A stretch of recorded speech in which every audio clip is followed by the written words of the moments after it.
당신은 지금 가장 두려워하는 일이 현실로 다가온다면 어떤 기분일지 상상해 본 적 있나요? 그 일이 이미 일어나 버렸을지도 모릅니다. 믿었던 사람에게 깊이 배신당한 순간, 혹은 오랜 시간 함께했던 관계가 돌이킬 수 없는 상처를 남긴 채 끝나버렸을 때 우리는 그제야 깨닫습니다. 상대방의 미소 뒤에 감춰진 이기심과 무관심을 미처 알아차리지 못했다는 사실을 말입니다. 오늘 방송에서는 바로 이런 상황에 대해 이야기하려 합니다. 우리 삶에서 마주하는 수많은 인간관계 중에서도 특히 나를 아프게 했던 사람과 화해하려는 순간 우리는 왜 멈춰야 하는지에 대해 깊이 다룰 것입니다. 얼마 전 한 청취자가 보내준 사연이 떠오릅니다. 혜진이라는 분이 보내주신 이야기인데, 혜진은 친구 민영과 10년 넘게 친밀한 관계를 유지해 왔습니다. 둘은 서로의 인생에서 중요한 존재였고 어려운 순간마다 힘이 되어주는 관계라고 믿었다고 합니다. 하지만 몇 년 전 혜진이 갑작스럽게 큰 경제적 어려움을 겪었을 때 민영의 행동은 충격적이었습니다. 혜진이 도움을 요청했을 때 민영은 애매한 말로 회피하더니 결국 연락을 끊어버렸습니다. 그 후로도 혜진은 민영과의 관계를 놓지 못하고 왜 그런 선택을 했는지 이해하려 애썼습니다.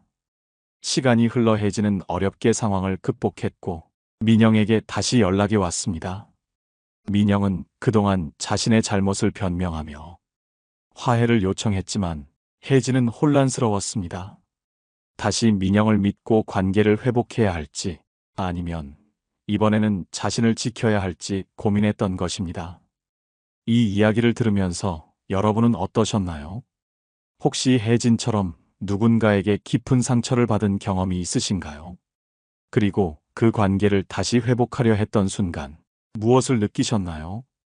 오늘은 이와 같은 상황에서 왜 화해를 선택하지 말아야 하는지, 그리고 그 선택이 우리의 삶에 어떤 변화를 가져올 수 있는지에 대해 함께 생각해 보려 합니다. 사연에서처럼 우리는 가까운 사람과의 갈등에서 쉽게 감정에 휩싸입니다.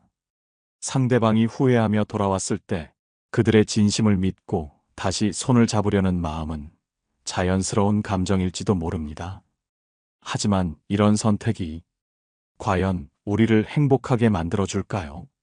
철학자 쇼펜하우어는 이렇게 말했습니다. 인간은 타인의 본성을 쉽게 바꿀 수 없으며 바뀌지 않는 본성은 결국 자신의 삶에 상처를 남긴다. 이 말처럼 관계 속에서 나타난 본질적인 문제는 쉽게 해결되지 않습니다. 그렇기 때문에 우리는 감정에 휘둘리지 않고 자신을 지킬 방법을 선택해야 합니다. 이번 방송에서는 혜진의 사연을 시작으로 여러분의 삶에 적용할 수 있는 구체적인 사례와 조언을 나눌 예정입니다. 여러분이 감동과 위로를 느끼며 앞으로의 관계에서 조금 더 현명한 선택을 할 수 있도록 돕고 싶습니다. 다음으로 혜진이 민영과의 관계에서 어떤 선택을 했는지, 그리고 그 선택이 그녀의 삶에 어떤 변화를 가져왔는지 구체적인 이야기를 이어가 보겠습니다. 혜진은 민영의 연락을 받고 한동안 고민에 빠졌습니다. 민영의 메시지에는 오랜 시간 후회했다는 말과 함께 다시 친구로 지내고 싶다는 내용이 담겨 있었습니다. 혜진은 민영의 말을 믿고 싶기도 했지만 그간의 상처가 쉽게 아물지 않아 망설였습니다. 민영은 왜 그 순간 혜진을 외면했던 것인지, 그리고 지금은 왜 돌아온 것인지 이해할 수 없었습니다. 한밤중 혜진은 예전에 민영과 함께 찍은 사진을 꺼내 보았습니다. 사진 속 두 사람은 누구보다도 행복해 보였습니다. 그 순간 혜진의 머릿속에는 이 관계를 정말 놓아야 할까? 라는 질문이 맴돌았습니다. 하지만 또 다른 기억이 스쳤습니다. 민영이 자신의 어려움을 외면했던 그날, 혜진이 느꼈던 절망과 배신감이 떠올랐습니다. 혜진은 자신을 위해 결단을 내려야 한다고 생각했습니다.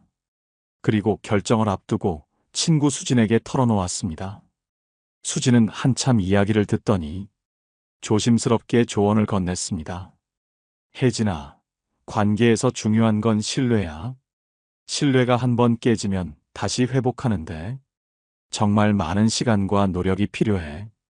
근데 민영이 너한테 보여준 행동이 그런 신뢰를 다시 쌓을 수 있는지 스스로 잘 생각해봐. 혜진은 수진의 말을 듣고 자신의 감정을 조금 더 차분히 바라보기로 했습니다.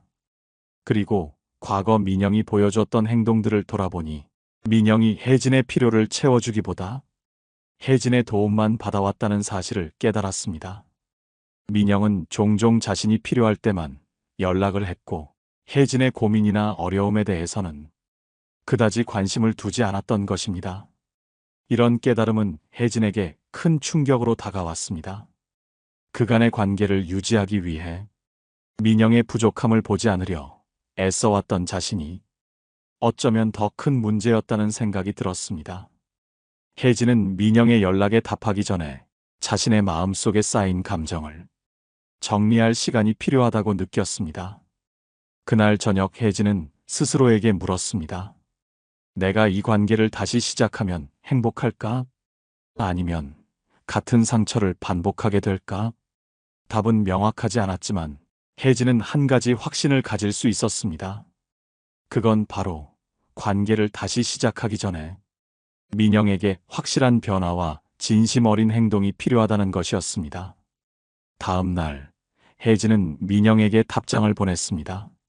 하지만 그 답장은 화해를 약속하는 것이 아니라 조심스러운 거리를 두겠다는 내용이었습니다. 혜진은 민영에게 솔직하게 말했습니다.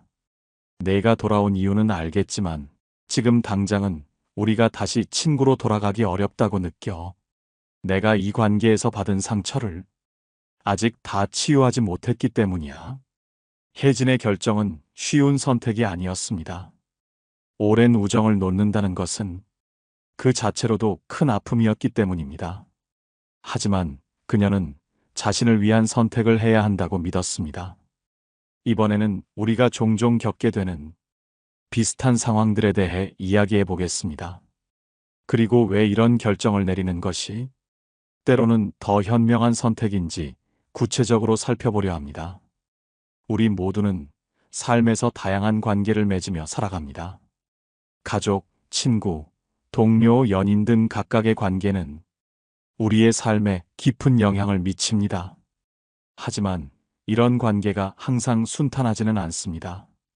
특히 어떤 관계는 처음에는 우리에게 위안과 힘을 주지만 시간이 지날수록 상처와 고통을 안겨주기도 합니다.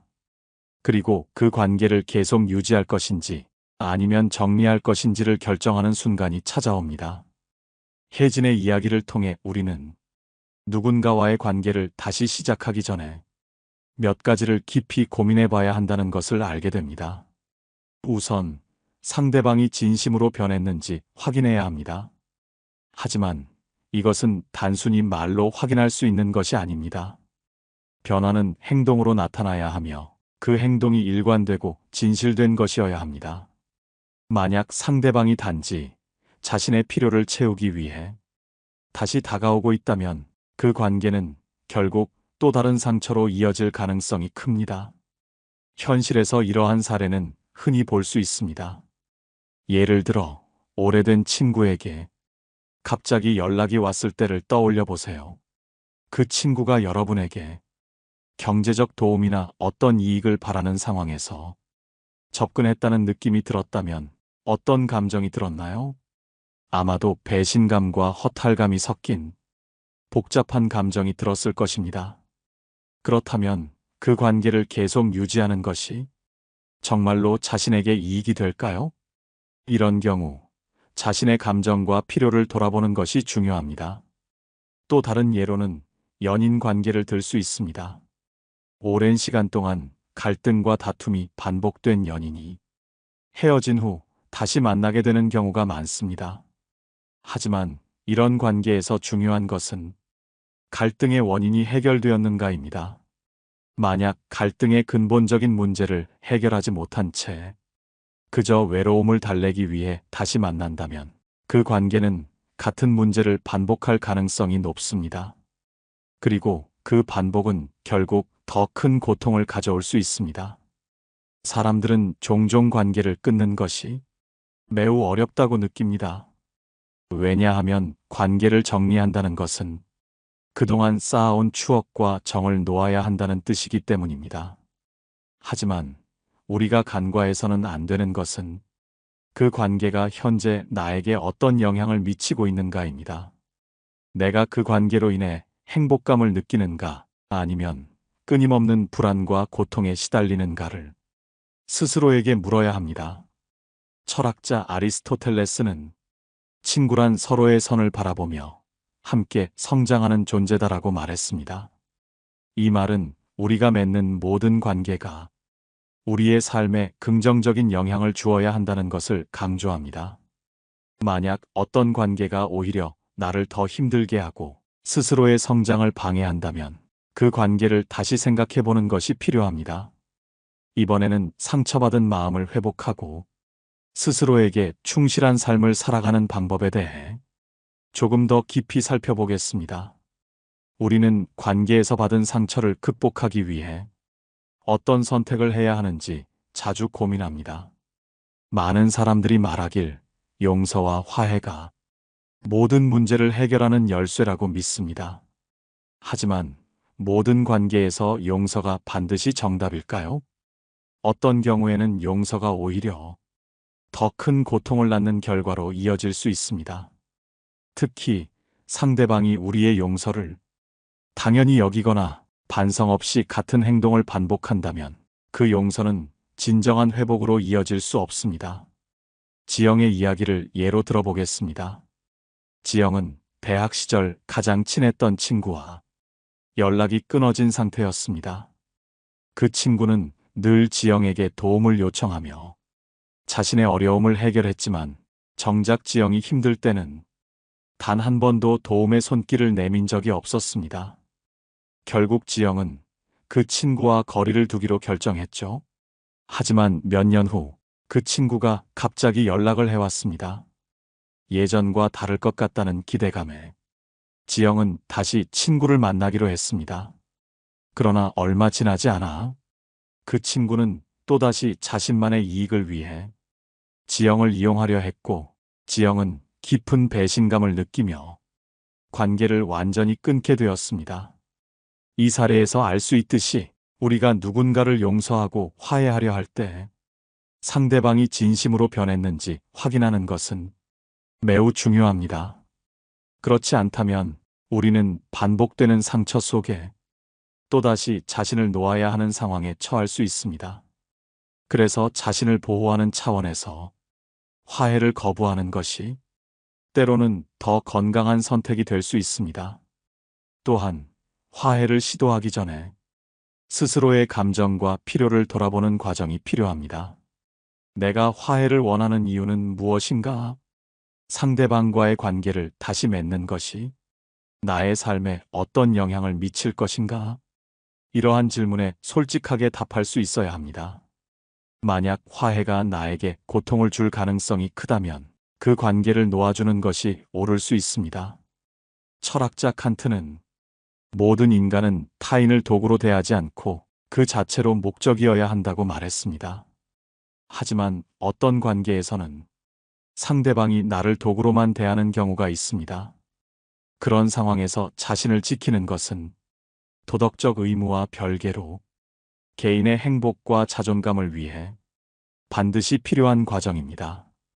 현대 심리학에서도 자신을 상처 입히는 관계를 정리하는 것이 심리적 건강을 유지하는 데 필수적이라는 점을 강조합니다. 특히 반복적으로 갈등이 발생하는 관계에서 상대방이 변화의 의지가 없다면 그 관계는 더 이상 우리의 삶에 긍정적인 역할을 하지 못합니다. 이렇듯 자신을 지키는 것은 결코 이기적인 선택이 아닙니다. 오히려 자신의 감정과 삶을 존중하는 것이며 이를 통해 더 건강하고 행복한 관계를 맺을 수 있는 기회를 만들어갑니다. 이번에는 자신을 지키기 위해 필요한 구체적인 방법과 원칙에 대해 이야기해 보겠습니다. 스스로를 지키는 가장 중요한 방법 중 하나는 명확한 경계선을 설정하는 것입니다. 우리는 종종 누군가의 요구를 거절하는 것이 그 사람을 실망시키거나 관계를 망칠 것이라는 두려움 때문에 맡아서는 안 될 일까지 받아들이곤 합니다. 하지만 이러한 태도는 자신을 지치게 만들고 상대방에게 잘못된 메시지를 줄 수 있습니다. 즉, 나의 시간과 에너지가 그들에게 무한히 제공될 것이라는 착각을 심어줄 수 있습니다. 혜진이라는 사람의 이야기를 살펴봅시다. 혜진은 직장에서 늘 동료들의 부탁을 거절하지 못하는 성격이었습니다. 처음에는 동료들이 그녀를 고마운 사람으로 대했지만 점점 그녀에게 부담을 주는 일이 일상이 되었습니다. 야근을 대신해 달라는 부탁부터 자신의 실수에 대해 책임을 져달라는 요청까지 혜진은 거의 모든 일을 떠맡았습니다. 그녀는 더 이상 버틸 수 없게 되었고 건강과 정신적인 평화를 모두 잃는 상황에 이르렀습니다. 이런 상황을 피하기 위해서는 우리가 어디에서 선을 그어야 하는지 명확히 알아야 합니다. 첫째, 자신의 한계를 인지하고 그 한계를 존중해야 합니다. 우리가 감당할 수 없는 일을 떠맡는 것은 결국 자신을 소모시키는 길입니다. 둘째, 상대방에게 거절의 이유를 솔직하게 전달하는 것이 중요합니다. 이를 통해 상대방도 우리의 입장을 이해하고 불필요한 요구를 줄일 가능성이 높아집니다. 셋째, 자신의 경계선을 넘어서는 요구에는 단호히 거절하는 용기를 가져야 합니다. 이 과정에서 상대방이 불편함을 느끼더라도 우리는 자신을 지키기 위해 필요한 행동을 해야 합니다. 철학자 에리히 프롬은 건강한 사랑은 주고받는 관계 속에서만 존재한다라고 했습니다. 이 말은 우리의 관계가 일방적인 희생이나 헌신에 의존한다면 그 관계는 건강하지 못하다는 것을 의미합니다.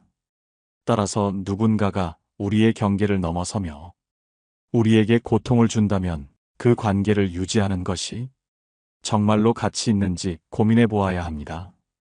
또한 자신을 지키기 위해 감정을 표현하는 것도 중요한 요소입니다. 우리는 종종 화나 슬픔 같은 부정적인 감정을 억누르는 것이 좋은 사람의 태도라고 믿습니다.